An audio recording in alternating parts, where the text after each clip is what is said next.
and welcome to today's segment of The Power of Money. I'm your host, Michelle Graves, affectionately known for the last 3 decades throughout the United States as the Money Lady. And you, as viewers, faithful viewers over the years, know that I'm deeply committed to providing you with cutting edge information in the area of finances, insurance, real estate, things that will help you to prepare for retirement and beyond. And included in that information flow today, I have as my guest for the next hour, Nancy Roberson, attorney at law, who is one of our state of Ohio's top estate planning attorneys. She has an awesome story herself, having been a widow, having experienced the trauma of the loss of her beloved spouse. And she has been able to catapult that experience into the world of estate work, providing valuable information and assistance to clients as well as people that happen to hear her to speak. So she'll be my guest for the next hour. Please have a seat. If you don't have your estate planning work in order, you definitely want to stay put. Statistics say that the majority of Americans do not have their act together. But I'm here to tell you that today we are honored to have a woman who does this every day, and she does it with tremendous, tremendous grace. How are you today? I'm wonderful, Michelle, and you? Glad to have you I'm back. so happy to be here. It's been Thank a bit. you. It's been a has, bit. yes. But so would you bring our viewers up to date in terms of your background and how you wound up in this industry? I felt called to go to law school many years before I actually got to go. Okay. And found that I enjoyed the estate planning track of courses in law school. Okay. And once I got out of law school, I made the acquaintance of several financial services people who referred some cases to me, and I started doing wills and trusts and estate planning and found that I enjoyed it very much, and then was asked to speak about that subject and found that I enjoyed that very much and incorporated my personal story into that. Eventually became a certified specialist by the Ohio State Bar Association in the areas of estate planning, probate, and trust law. And so I practiced for about 30 years and am part of what we call a boutique firm that just does estate planning and probate and trust law and estate administrations and that sort of thing. Interesting. So what is your story? I know that you lost your spouse and it changed your life. Yes. David was 28 when he died. He had Hodgkin's lymphoma and he died during his chemotherapy of pneumonia. Oh. And I was 27 and our daughter Amy was 2. And I was not a lawyer then. And so I started law school a year later. Okay. Was the circumstances of his death responsible perhaps for your making that decision? Yes. Yes, it was. Although at the time, I can't say that this area of law was a clear vision of mine. I just knew that I was supposed to go to law school and make something in my life to provide for myself and my daughter. Absolutely. That had to have been very, very difficult. It was. I'm sure it was. It was. But I'm a person who's on mission. And purpose. Yes, yes. And I have found that practicing law, and especially estate planning and probate, has been my mission and purpose. One that you have done excellently, I might add. Thank you. Really. So let me just shift for a minute, and because you are a boutique firm and you specialize exclusively in estate work, what are some of the things that, as you've been in practice for so many years, that are common to people when they come into your firm? Probably the first thing is that people have a general idea that they need a will, but beyond that, they really don't have comprehension of the extent of the type of planning that's necessary to cover the basis for their lives. For example, a few people know that they need powers of attorney or health care directives. Some people know that there's this thing out there called an estate tax that they might need to plan for. Some people, especially if there's been a diagnosis on the elder law side of things, some people have an idea that there might be different kind of planning that would need to be done, especially for a married couple. If there's a terrible diagnosis of dementia or Alzheimer's, Parkinson's, that sort of thing. But in general, people know that they need wills, but they really don't know the extent of what their planning needs to include.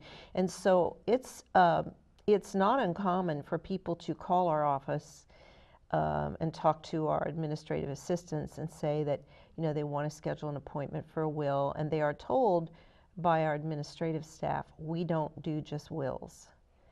And for a few people who say, well, that's absolutely all that I want, I don't want any go any farther than that, and we'll say, we're sorry, but we really can't help you, because we feel a moral as well as a legal obligation to expose people to everything that they need. Well, that brings up an interesting point, and that is that when a person, and let's just be open here, a tremendous number of people do not even believe they need a will. That's I've had right. this said to me so many times over the years, which is, I don't have anything. So why do I need to pay someone to tell me what I don't have? What would your response be to that? Well, my first response is you don't know what you don't know. And most of us don't know what we don't know. Correct. I've done speaking in schools, high school consumer economics classes, and I'll say, if you've got a car and a boombox and a wallet with some cash in it, you have an estate plan for which you need to prepare.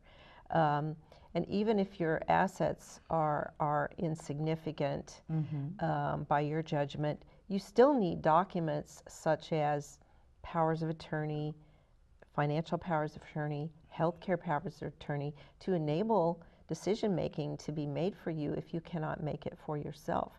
But Michelle, I'm remembering, and I got into a little argument with a client years ago, a good 20 years ago. She and her children knew that adding beneficiary designations to assets and adding names to assets as joint tenants with rights to survivorship would avoid probate.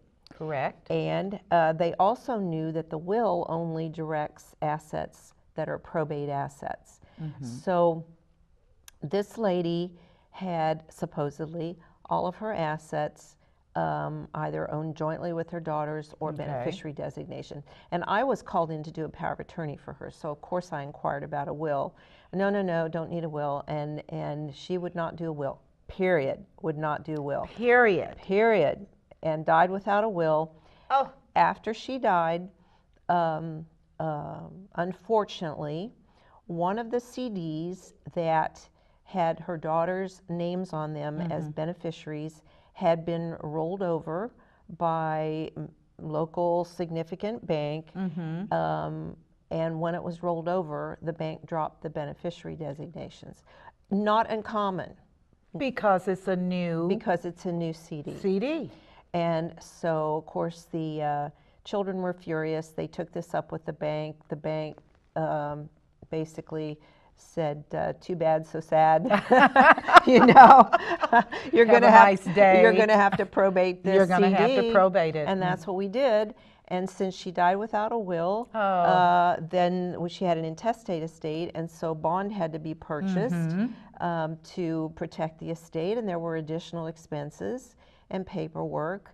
And see, you know, these people thought that they had everything in order, but that was a situation where that they couldn't anticipate with the bank rolling over the CD. And that's not the first time that I've encountered that in my practice. Well, it is very common in the banking industry at the point that the CD matures and they give you notice, and they do give you notice. Yes. And you do not respond, then they are going to roll it over. Yes. And it is a new CD. And everything prior to would be null and void. So that's an illustration. That's a great illustration. Probate has to be undertaken when there are assets in a person's name that are not owned jointly, that don't have a beneficiary designation, or are not subject to a statutory exemption, like for married people, certain types of vehicles. So if there's an account in a person's name only, that's going to have to be probated when they die. And unfortunately, that's why they need a will. That's exactly right. And I hope you viewers are listening closely to what she's saying, because many of us do not see the value of that instrument. And I'm here to tell you, it's not what you know and it's not what you don't know, but it's what you thought you knew that's going to just be brutal. It is brutal. Am I correct? Yes, absolutely. And the fact is that the law is changing all the time. Yes. That drives people crazy. It drives me crazy. I went to a seminar last month and learned there's an omnibus probate bill that's pending in the Ohio legislature. It's probably going to be passed early next year. There are a number of changes in the law that affect our lives in the areas of death and disability. So we will need to address them with people as we meet with them and help them to plan their estates. Let's talk about, as we look today at where, as people prepare for retirement and moving forward, the bulk of assets today are still in the home. The home is still the largest source of asset, and yet the type of home and who owns it, who it's titled to. Would you clear up a common misunderstanding amongst people that as long as a mortgage is against the home, who has rights upon death? I have to ask the question because it's out here every day. Yes, it is. People believe that when their loved ones die and the will says that they are the beneficiaries of the estate, they should receive that property. However, if there's a mortgage on it, that property is going to, the mortgage is going to need to be dealt with. Yeah. And so, and the mortgage is a liability of the estate. That has to be paid. That has to be paid. Yeah. I just had a situation and I was very frustrated and should have perhaps walked away, but a gentleman friend of mine, an elderly gentleman, died unexpectedly, and he had a mortgage against his home. His daughter had lived in the home rent-free for years. And the bank, upon notification of his demise, wanted the loan paid off. And the daughter did not want to pay the loan off because she said, why should I have to pay the loan off? This house, I was on the house, and why should I have to pay? And I said to her, because if you do not pay, they will foreclose. Yes. That will be the outcome. And this dragged on for almost 8 months until it finally occurred to her that what I had said to her was true. And I shared with her, I said, no disrespect meant or intended, but if there is a mortgage against the real estate, it becomes a liability. Yes. You cannot walk away from that liability. Right. It has to be paid for. Right. And she was incensed, but ultimately she had to pay off the debt. Certainly. And she couldn't believe the bank would be so insensitive. And then she argued the point that he had insurance on the home, which he did not. And so I only bring this to the table because here again is why people need to not make assumptions Yes. about the areas of money and law, Yes. but they need to retain the services of a person such as yourself. It'll save them lots of sorrow. And Michelle, there are so many misconceptions out there. You know, I've practiced long enough now that I have neighbors who are clients. Yes. And so I could always tell when there's been a coffee clutch, because one of them will call and say, well, Sally told me you did thus and such for her, and why didn't you do this for me? And of course, it's protected by the attorney-client privilege, so I can't talk about what I did for Sally. But everybody's situation is different, and that's why I want to be so forward as to say that I don't approve of the software programs that are being promoted and advertised. Yeah. You know, do-it-yourself type programs. Right. It used to be I would go into a drugstore where I'd get my prescriptions filled, and the legal forms were right by the drug counter. It was kind of daunting. You know, there was the will form right there. Yes, yes. But you know, those forms might do in an emergency situation. I mean, I'm talking somebody's one day has been told they need a triple bypass and they're going to have the surgery the next day and they can't get into a law office. But in general, those types of do-it-yourself programs don't apply to everyone. They just don't. I've never written 2 estate plans that are alike. Never. Well, in 30 years. I would have to totally agree with you. And in fact, I had a rather terse dialogue with another insurance advisor who recommended on the air that people, as long as you get it witnessed and notarized, you're okay. And to order these, to get them off of internet. And after the show, I said to that individual, you cannot ever, as a professional, recommend something like that. I said, let them do what is right and go to a specialist and have it done properly. I said, there is no, well, they don't need all that. I said, but are you an attorney? And how do you know that? And how do you know that? Have you explored their family relations to determine whether there might be a special needs child in that family who needs a special needs trust to protect her or his assets from her or his needs-based benefits, you know, that would be perhaps cut off by an inheritance. Right. And those are the kinds of issues that we explore when we meet with people. Well, I think it's so important because of the misinformation and simply bad information that is out here today. Now, I've had this said to me, and I know you have as well. Many people are afraid because of the costs involved. I mean, they can spend money on other things, but the thought of paying you can be daunting. What is your response to that? Well, when people contact our office for services, we send a packet of information that includes an estimate of our fees. Okay. For the different types of estate plans for single people and married people. And we charge hourly for our services, and we realize that not everyone can afford us. At the same time, we offer to take payment plans. I have bartered for services over my life. I believe it.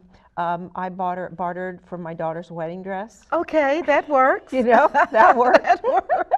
And so, you know, there are ways to provide.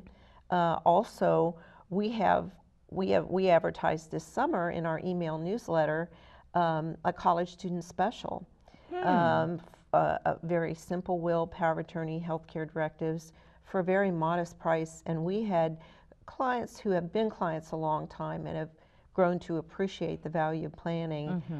They signed their college students up for that. Good, you know. good. Because things happen at any age.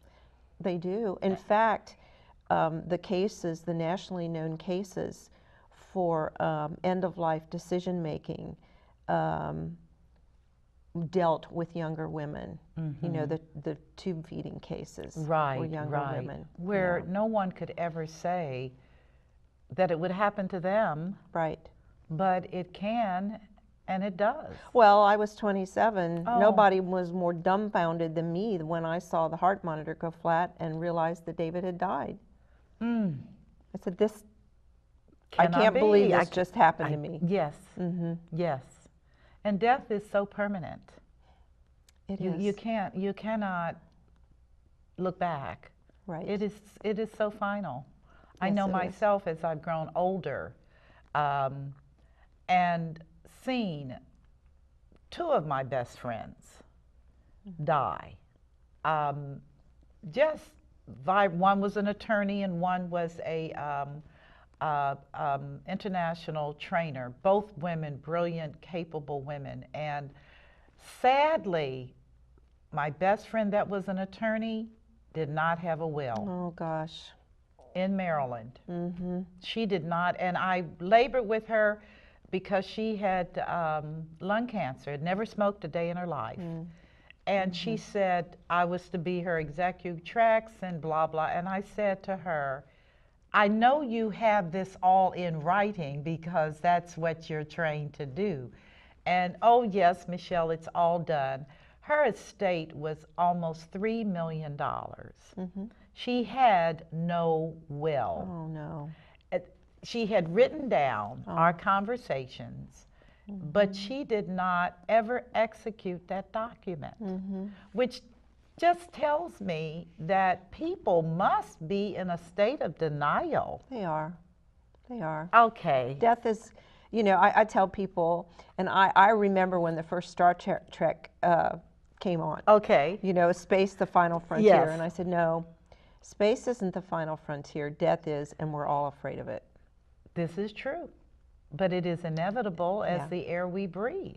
Yes, it is. It is. And you know, when you said that she had her wishes written down, we've experienced that a number of times in our office, unfortunately, with suicides, where people write their own will before they commit suicide, and they go have their signature notarized. Okay. Well, in Ohio, Ohio requires 2 witnesses to a will.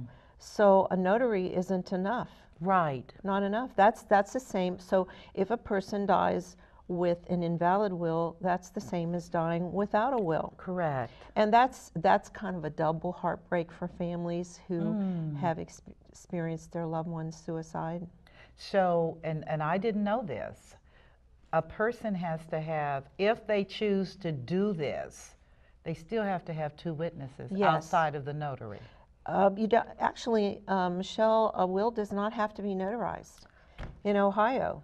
See? Yeah, you don't need to have a notary in Ohio for a will, but you need to have 2 witnesses. Now, the witnesses should not be related to the testator, the person who did the will, or be a beneficiary in the will, because the Ohio Revised Code says that if a beneficiary witnesses the will, the beneficiary loses the benefits under the will. My goodness. Yeah. Now you see, that's worth a trip to your office right there. Yeah. That is. So there are all these little technicalities that are in the law for a reason, to protect people. And that's what we lawyers know that lay people don't know. And you know what? And that is actually as it should be, because the laws are written by lawyers. They're not written by lay persons. And I know that even myself, there's just so many areas in this whole issue of estate planning that are just always emerging. And they vary state by state. What goes in Ohio does not go in Kentucky or Indiana. Absolutely. It's just all over the place. Yes, yes. For your listeners who are not Ohio residents, they need to be very careful and go to an attorney in the estate who is licensed in the estate of their residents. Okay. Yeah. Okay. So what are, if we could summarize just briefly, what are the mandatory documents that a person should expect when they go to an attorney, because frankly, I've had a lot of conversations over the years. Some attorneys will just do a will. They won't do all the other things. Right. And so you sit down, and when you're looking at a person's profile and what they have, and you say, okay, here's your will. Where are your other documents? What would you say is a must? All right. I'd like to give a little background explanation of that. Any lawyer in Ohio who is licensed by the state of Ohio may write a will. Okay. Writing a will is considered the practice of law. So any lawyer may do that. That does not mean that a lawyer is a specialist in estate planning. Mm-hmm. There are, maybe 120 of us in Ohio, certified specialists. And that doesn't mean that we are the best estate planning lawyers, but it's more likely that if people go to a certified specialist, that they will get someone who will do the comprehensive documents. So, and I say that because David, my first husband David, and I had lived in Ohio very briefly when he was diagnosed, and we did not have wills, and so I very nervously asked him after he was diagnosed if he minded if we went and got wills. And I wasn't a lawyer then. I knew about the Bar Association, so I called the Dayton Bar Association, got a referral for a lawyer. David and I went to that lawyer. We were in and out of his office in 20 minutes. 20 minutes. Yes. We were sitting on a couch in front of his desk, and he was very pleasant. And he said, well, you know, what do you want? We said, we want wills. Well, what kind of wills do you want? And I don't know. Beats us. A, B, you know, who knows? Do you want a simple? Oh, simple will sounds good. Yeah, okay. He got our names, and of course we were very concerned about Amy because she was only 2. We wanted to name guardians for her, and we signed the wills in 2 weeks. And David was dead in 8 months, and I had no power of attorney, which I could have used. Now, this was a long time ago before Ohio had health care directives, but I later found out that that lawyer was a bankruptcy attorney. And was not an estate planner. He was an estate planner, but the thing of it is, with many bar associations, maintain lists of lawyers who are willing to do wills, and they pay to get on those lists. Okay. So, and then the Bar Association will give out their names. So that's how I got this lawyer's name. He was very nice. I had him handle David's estate. He was very reasonable, thankfully, yes. You know, and that worked out well for me. We didn't have complicated planning to do. But as I said, there were some documents that I could have used. So certainly the will, back to answer your question, the will is the foundation document in the estate plan. And at a minimum, the will ought to explain who the beneficiaries of the estate will be, and then who will be in charge. That when there's a will, that person's called the executor. And the Ohio Revised Code's been neutered, so women are executors now too. Oh, not executrix. No, and not in Ohio. Okay. Yeah. Okay. And then for people who have minor or children or are guardians of incompetent children, then we would have a section naming the guardians for those children. First, second, and third choices for guardians and executors. Okay.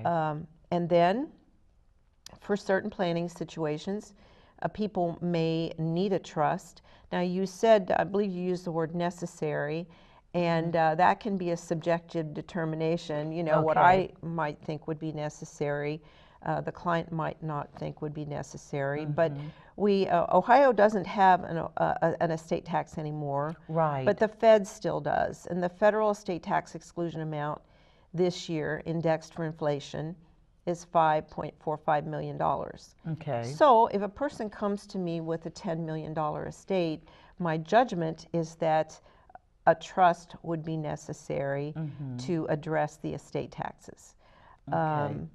Then everyone ought to have a general durable power of attorney to address financial decision making. so that bills can be paid, property can be sold, an investment account can be dealt with, that sort Prior of thing. to death. Prior to death, yes. Which is where people get really the kind power of confused. attorney expires upon death. Everyone ought to have a health care power of attorney enabling, again, first, second, and third choices of people to make health care decisions for them if they cannot make those health care decisions for themselves. Okay. Everyone ought to have what we call the ROTR form, the right of disposition of remains, which is a document in which a person designates a representative, again, first, second, and third choices, to be in charge of one's funeral and burial. Now that's rather recent, isn't that? Actually, I think it's about 8 to 10 years old now. Yeah, I think maybe 10 years old. Why is that so important? Because families don't agree on this situation. They don't agree about funeral and burial arrangements for their loved ones, especially on the issue of cremation. And most of the funeral homes in the Miami Valley will require the consent of the next of kin to cremation. Now, if there's a ROTR form, the representative can consent to that. Okay. But if there's not, then, and I had this situation, there was a family with 4 children, 4 daughters, and 2 said yes and 2 said no on the cremation, and the funeral home felt like it was stuck. And then the executor got me involved and said, please advocate, this is what mom wanted, cremation. And I said, well, did you show the funeral home, the funeral director, the ROTR form? Well, no. So I called the funeral director and I said, there's a ROTR form. Oh my gosh, there is. Right. Get it to me and that settles it. And that settles it. Yeah. So it's amazing. we consider that to be an essential document too. Okay, that is. And continue. Well, and the good thing, and this goes back to our fees, there are standard forms for the healthcare directives and for the ROTR form, and we give those to clients without charging a document preparation fee as long as they complete them themselves, bring them to our office unsigned, and then they sign them in our office. And what about living wills? The living will is part of a healthcare directive booklet. Some of our clients decline to do living wills, but many who feel strongly about end-of-life decisions, and especially about that feeding tube decision, want to have a living will. And then also, a document that may be necessary, depending upon one's diagnosis, would be the DNR, the Do Not Resuscitate, for people who have been diagnosed with a terminal illness. They want to die without artificial means. They're going to want to have a DNR form because the emergency medical people who show up when 9/11 is called, they have to resuscitate unless there is a DNR order that can be demonstrated or shown them at that time. So literally, if the emergency personnel show up and a person's in a coma, they must keep that person alive. They have to work them. They have to work them. That's the nomenclature that I heard the leader of the director of the EMT program at Sinclair use. We either work them or we don't work them. And if they don't have a DNR order that we know of, a bracelet or a form that the family can show them, they're then going to work them. They're going to work them. Despite the outcome. Right, right. And I don't know that I can get the percentage absolutely correct, but I believe it's in the 90 percentile when a person has been without oxygen for just a few minutes, that even if the person's life can be revived, their brain is not functioning anymore. That is so tragic. So those are some other documents. That's another document that can be an essential document as well. I would think so. So the healthcare directive documents, I would say, given the times we're in today, are essential But again, Absolutely. you need to be working with a specialist. It's like I tell people, you can go to a general practitioner doctor, but if you have cancer, you better be talking to an oncologist. Right. Is that a fair analogy? Absolutely. You know, I speak to a lot of women's groups, and I say, look, you didn't go to the bone man to deliver your baby. No, you didn't. You know? You know? No, you didn't. No, you didn't. But that is true, and I think a lot of people, again, they don't know. No. Because No. I've had this brought to me time and time and again, which is, I will not advise you on these matters. This is where you seek the advice of a specialist. And I said there aren't a lot of them, but they are definitely worth every penny. Yes, we are. Yeah. Now, may I speak to another issue? Yeah. A very common misconception is among married people. Okay. In Ohio, I can only speak to Ohio residents because I'm licensed only in Ohio, is that if I'm married, I just receive my husband's estate. Okay. And unfortunately, that may or may not be true, depending upon the children you share. Now, Ohio law was changed a few years ago, I don't remember how many now, so that if husband and wife share the same children, Okay. and husband dies without a will, wife will inherit everything from husband. Okay. Okay?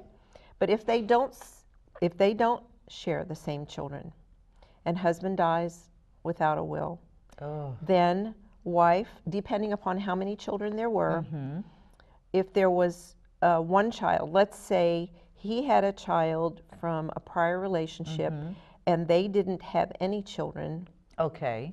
she will get half and that child will get half. Okay. If there were 2 children in the mix, she will get 1/3. Okay. And the children will get 2/3. 2/3. And That's the one I'm familiar with. That's the probate of the probate assets. Now, if there are assets that have, you know, for example, if he through his employer had designated her as the beneficiary of his retirement account or life insurance, she will receive those. Per designation. Yes. Yeah. On the other hand, and I've had this situation where he designated, he had more than one child, he designated one child as who was a minor as the beneficiary, and the mother thought that both those children ought to share, and she just fought tooth and nail over that issue.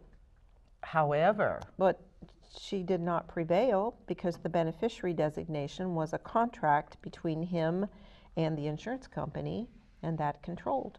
now the fact that the child was a minor, Well, that meant that we had to go to court, and the mother was appointed as the guardian of that money. Now, she was the natural guardian of those children, so we didn't have to have a guardian of the person, but she then was appointed as guardian of the money. And where she got in without trouble. bond. Oh, no, she had to be bonded. Okay, I was going to say. Oh, yeah, she had to be bonded. Viewers, listen to this. You're going to have to bond. That's There was no important. will. Yeah. There was no will that waived bond. So how this case played out, as I said, she believed that both of her daughters should benefit from this life insurance policy, even though only the one had been named. And so she dispersed money from the guardianship to both of her daughters. No, she didn't. Oh, yes, she did. And the judge removed her. And the judge removed her. Removed her and told her and got the bonding company involved. Because she had violated. Right. Did she understand? Did she really I don't think she ever got it. Got it, yeah. And she was a college-educated woman. But she was adamant that both of her children should share in this money. But her husband made a decision Yes. a priori, and that's it. Right. My goodness. So Can we speak to an area that I know is big today, and that is the number of females out here that have children single women that have children, and what happens in the event of the mother's demise? Oh my goodness. I gotta say it because it's real. Well, yes, you brought the elephant I brought the elephant to the room. to the room, yes. First of all, under Ohio law, the natural parents have the right to be guardians, or we think of them as of it as having custody, you know, in the domestic relations sense, but in the death-related sense, in the probate court, it's guardianship. And so, let's say mother had, and you know, this is not uncommon, but mother had 3 children from 3 different fathers. Exactly. Then those 3 different fathers would get first dibs On raising each child. Okay. Yes. Now, that father may or may not be appropriate. And so then, if not appropriate, then the war is on. Wow. With a court hearing to determine who is the suitable guardian for that. We've addressed that kind of a situation in the context of doing wills. We have a provision, a template that sometimes we put in wills. I call it "Daddy is a rat fink." A template. It's a rat thing. Very good. and you know, we're not allowed to really talk about what's really going on with Daddy because we don't want the state to be sued for slander, libel, that sort of thing. But we put the court on notice that he would not be, realizing that he would have, as a natural parent, the right to be guardian. These are the reasons why he should not be, and we speak very generally. May I bring up a situation, and this is not in this state, of course, but it did happen and I was privy to it, and that is where the mother had 2 sons, and the father, she divorced the father because he was a pedophile. And she was explicit in her will that the children not ever go to the father. And would you believe she died while they were still children? And the family fought it.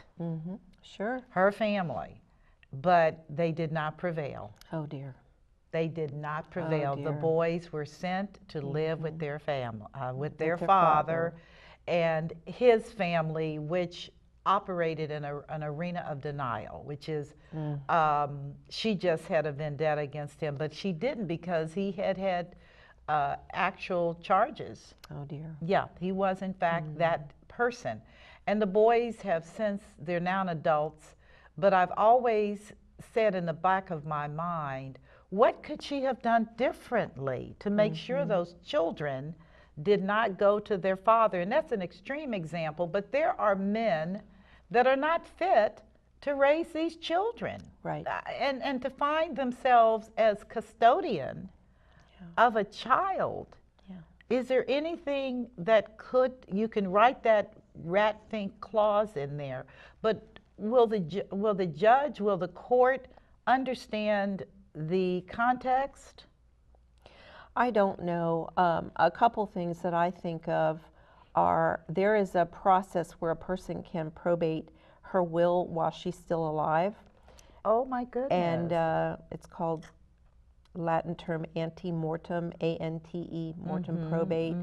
That may give some weight to her decision to name someone other than the natural father as guardian. But I would say build a record too. Consult with counselors, clergy, people of professional credibility who could provide testimony.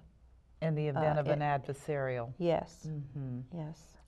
That troubled me. It's troubled me absolutely for years because, again, that was an extreme case, but I have advised on radio as well as this show that women that have children that are single raising children, that you need to make sure they have life insurance, number one. Oh, yes.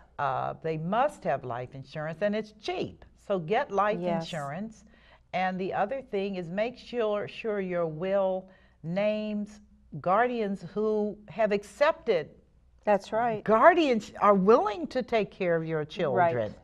Right. Because if the parents get involved, the question that I always ask is, and one woman related it, how she could not tap into that young lady's money to raise those children without, the court had a trustee that handled the money. Okay. The parents did not get to handle the money. They could request disbursements. But it was a very onerous process for all those years. Has that been something you have encountered? I'm trying to think. Not really, not that kind of a context. Yeah, probably the worst one was the case I mentioned earlier. Okay. About the mother spending the money on both of her daughters. Yeah. And the judge saying, I don't think so, violation of law. But Michelle, you brought up another issue that really is involved with estate planning. Okay. Not just getting a will, but estate planning. You know, when young couples come to us, well, as I said earlier, we send out a packet of information that contains a 21-page checklist to complete. And we ask about assets. What do you own and how you own it? And because David, this is another part of the story, David had insufficient life insurance when he died.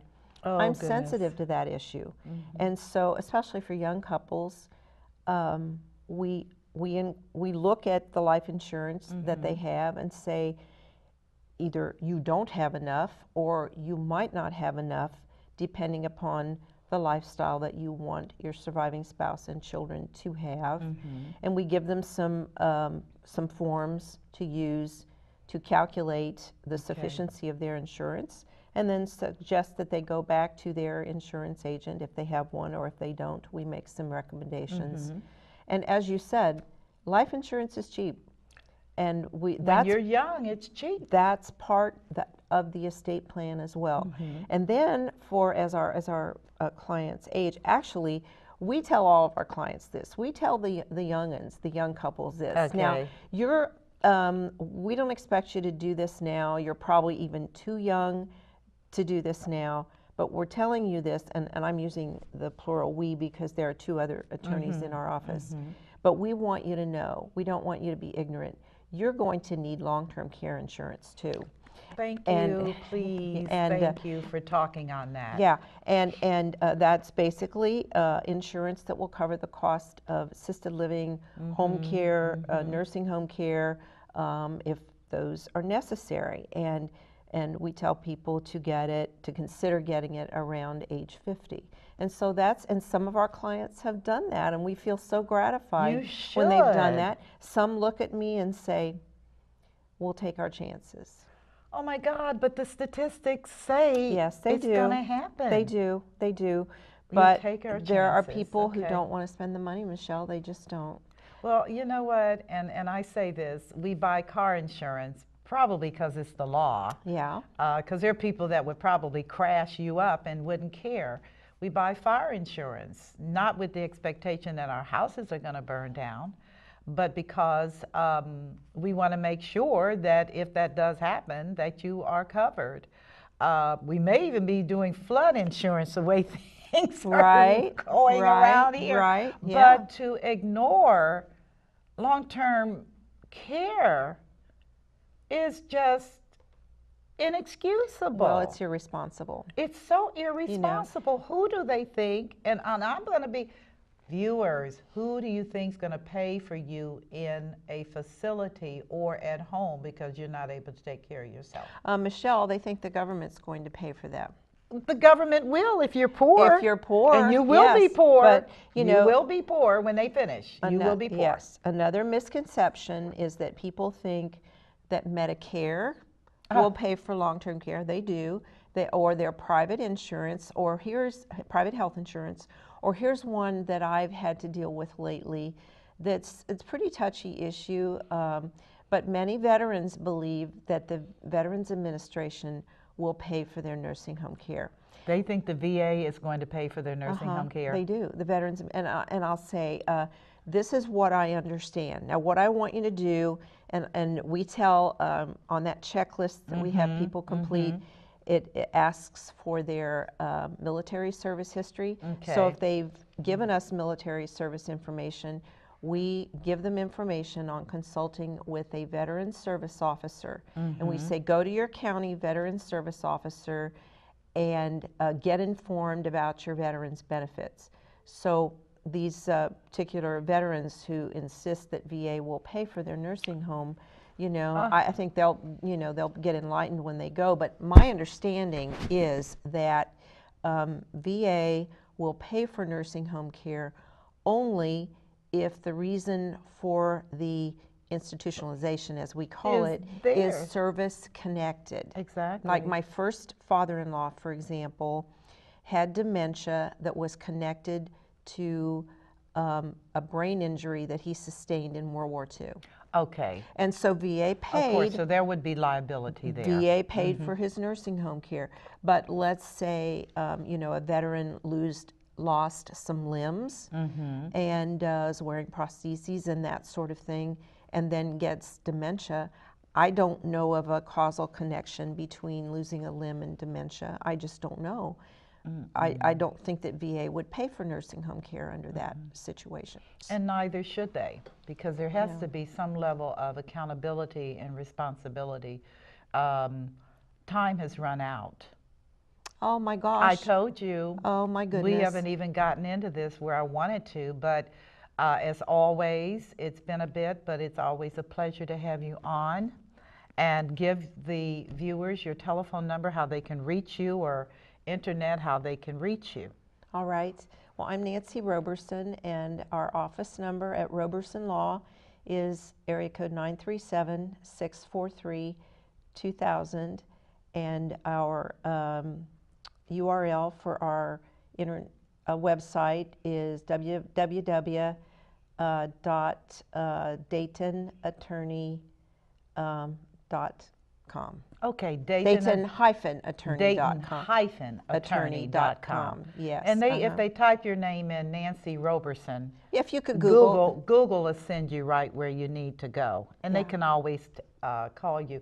And I'd just like to close out by saying that I personally endorse this woman. I've sent people to call her. I'll continue to refer people to her in Ohio.